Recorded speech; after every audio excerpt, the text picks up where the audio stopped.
السلام عليكم، ازيكم حبايبي؟ عاملين ايه؟ يا رب تكونوا بخير. معاكم دعاء باشا، صاحبة قناة فرش عرايس طنطاوية. لأول مرة يشوف قناتي، أنا دعاء بفرش شقق عرايس.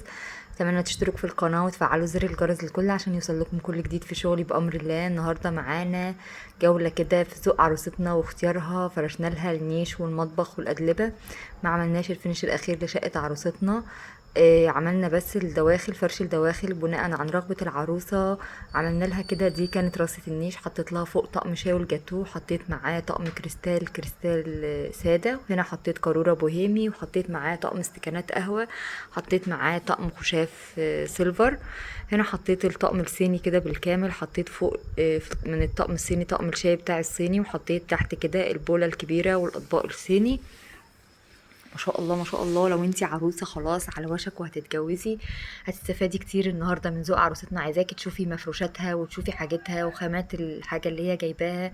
لا بجد المفروشات اصلا بتتكلم عن نفسها، غير الازاز غير الكوبايات غير حاجتها. ما شاء الله. انا حطيت لها طقم الكروبال في البوفيه، ما شاء الله حاجتها حلوة وجميلة جدا. ربنا يسعدها ويهنيها يا رب. ومش عايزة اقول لكم مامتها قد ايه انسانة ذوق جدا جدا بجد. من ساعة ما فرشت الشقة وهي اخت كبيره ليا، بتتواصل معايا على طول. حبيبه قلبي، ربنا يبارك لك في بناتك يا رب ويفرحك بيهم. دي كانت البنوته الكبيره لها، بنوتتها الكبيره اول فرحتها. ربنا يفرح قلبها بيها وتشيل ذريتها كده يا رب، اللهم امين. هنا حطيت الطقم الخشاف، وحطيت معاه طقم كاسات سيلفر. هنا حطيت طقم شنطه المعالق، شنطة بتاع المعالق كاملة. حطيت معاها طقم صواني كده سيلفر، ما شاء الله ما شاء الله، ولا حول ولا قوة إلا بالله. ربنا يبارك لعروستنا يا رب. هنا كان دولاب غرفة النوم اللي هو يعتبر شكل دريسنج، كان فيه إضاءة كده، كان شكله مميز وشيك جدا.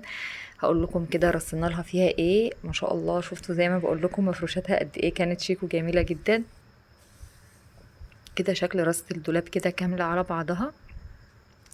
حطيت في الرف الاولاني فوق كده الفوط بتاعتها، رصيتها لها برصه سهله برضو بسيطه. هنا حطيت لها الملايات بتاعتها بالكامل. حطيت في النص دفايه وزينتها لها كده بشرايط، بشريطه ستان وشريطه كده فيها الوانات من معايا. هنا برضو حطيت لها الحاف، وحطيت 2 كوفرتا للسرير الكبير، وحطيت دفايه برضو، حطيت مفرش قطيفه، حطيت البطانيه المور اللي هي زي التايجر دي، ما شاء الله كان شكلها شيك وحلو قوي. تحت برضو حطيت بطانيه تانية للسرير الكبير والحاف تاني، ما شاء الله. ربنا يبارك لعروستنا يا رب. هنا كان دولاب غرفة الأطفال. أنا عارفة إن انتوا هتقولوا لي في الكومنتات انتي بتصوري يا دعاء وانتي مستعجلة. معلش والله العظيم، أنا مخلصة شغلي شفته والنهار طالع، بس أنا كنت مستعجلة لأن كان ورايا مشوار وصورت بسرعة جدا. فأنا هسيب لكم بعض صور كده من الرصات اللي أنا رصيتها في آخر الفيديو، بحيث إن يكون تصوير هادي شوية. هنا حطيت لها الحاف للسرير أطفال. تحت كده حطيت ملايات الأطفال، وحطيت دفايات لسرير الأطفال. هنا حطيت 2 بطانية برضو للأطفال وزينتها لها كده بالفرو. في آخر رف خالص حطيت الرحاف التاني بتاع الأطفال، ظهرت واحد على شكل لحاف على شكل، واللحاف التاني على شكل تاني. هنا دي كانت برضو 2 دفاية حطيتها في الجناب، وفي النص حطيت 2 كوفرت أطفال، واحدة على شكل الكروهات، واحدة يعني الكوفرت الأطفال دي بتتقلب على وشين 2. هنا ده بقى كان مطبخ عروستنا، ما شاء الله ولا حول ولا قوة الا بالله. ربنا يبارك لها يا رب. قد ايه المطبخ كان شيك ورقيق جدا وهادي. هي اصلا بصراحة اختيارها في الحاجة كلها قمر زيها. التلاجة بتاعتها كانت ال جي، والميكروويف برضو كانت ماركته ال جي. هنا حطت المبرد بتاعها والتربو. هنا ده كان شكل البوتاجاز، ما شاء الله كان شكله حلو قوي. حطيت لها الجزء اللي في الجنب ده كده كوفي كورنر اللي فيه الميكرو اللي فيه الكاتل، وحطيت معاه طقم مشروبات. البوتاجاز بتاعها كانت ماركته كريازي.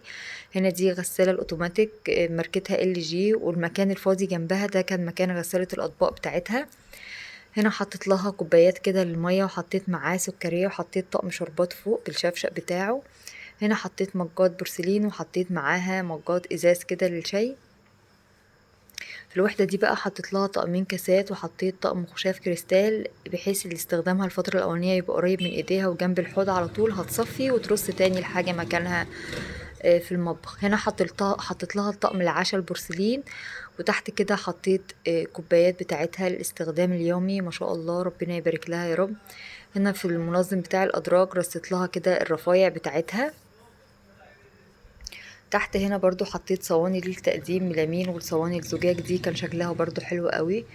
هنا حطيت لها بقى فوط المطبخ وبقيت الرفايع بتاعه العروسه. تحت كده حطيت البلاستيكات بتاعتها كلها. الدرج ده كان عميق معايا فاخد كل البلاستيكات.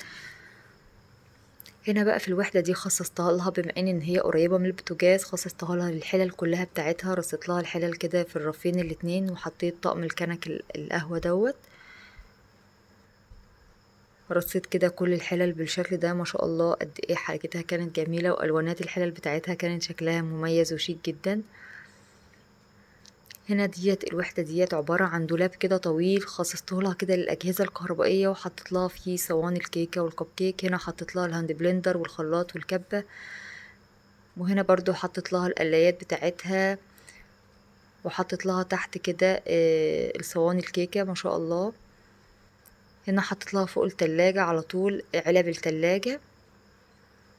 هنا دي كانت استندات حوامل اطقم شوربه كده، كانت المفروض ان هي تتحط على الرخامه، بس احنا ما حبيناش بصراحه نزحم الرخامه، والعروسه وافقتني في القرار دوت فرفعتهم لها في الضلفه ديت. هنا حطيت لها طقم شربات، وحطيت تحت كده طقم سمك كريستال، وحطيت معاه طقم سكريه. حطيت السكريه الكريستال.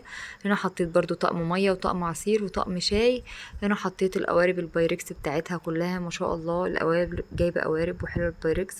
قد ايه المطبخ بتاعها كان هادي ورقيق ومنظم وشيك جدا، وحاجتها كانت سهلة وبسيطة في الاستخدام. كل حاجة يعني قدامها محطوطة بسهولة جدا. ما شاء الله ربنا يبارك لعروستنا يا رب ويسعدها ويهنيها.